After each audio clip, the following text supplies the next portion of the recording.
మూగజీవాలను పెంచుకొని సాదుకుంటున్నప్పుడు ఎంత పాయిరం ఉంటుందో ఇంకో పక్క వాటి వయసు పెరిగే కొద్దీ సాదుకునేటోళ్లకు భయం కూడా పెరుగుతుంటుంది. అవి ఏడ దూరం అవుతాయో అని మనసుకు పట్టను కూడా పట్టదు. ఇంట్లో కుక్కలను పిల్లులను సాదుకునేటోళ్ళు చాలా మంది వాటిని ఇంట్లో మనసు లెక్కనే చూసుకుంటారు. అట్నే కొడుకు బిడ్డల లెక్కనే వాటిని సాకి అట్నే వాటికి అన్ని తీర్ల ఫంక్షన్లు చేసి వాటి మీద హద్దు లేని ప్రేమను కూడా చూపిస్తుంటారు. కానీ అవి దూరమైనప్పుడు గుండె వలిగినంత బాధ ఉంటుంది. ఇట్లా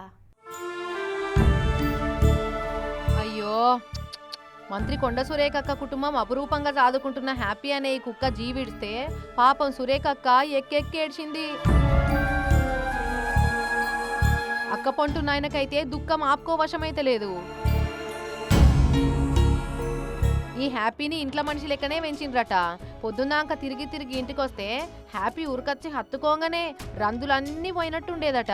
మనసంతా నిమ్మలమైనట్టుండేదట అక్కకు. అసోంటి హ్యాపీ నిన్న గుండె నొప్పితోటి జీవిడిచిందట. హ్యాపీగా లేదన్న సంగతి తలుసుకొని అక్కకు దుఃఖం ఆపుకోవశమైతే లేదు. నువ్వేడున్నా మళ్ళా మా ఇంట్లోకే రావాలి అని మొక్కి మనసులకు చేసినట్టే ఆఖరి కార్యం చేసి సాగదోలిండ్రు. మనుషులన్నా తిన్నింటి వాసాలు లెక్క పెడతారు కానీ నిస్వార్థంగా మన ఇంటుండేటి ఈ మూగజీవాలే. బుక్కెడు తిండి పెడితే చాలు ప్రాణాలకు ప్రాణం అడ్డేసి కాపాడుకుంటాయి. అసోంటి జీవిగా లేదంటే ఎవరికైనా పానం పోయినంత బాధ అవుతుంటది.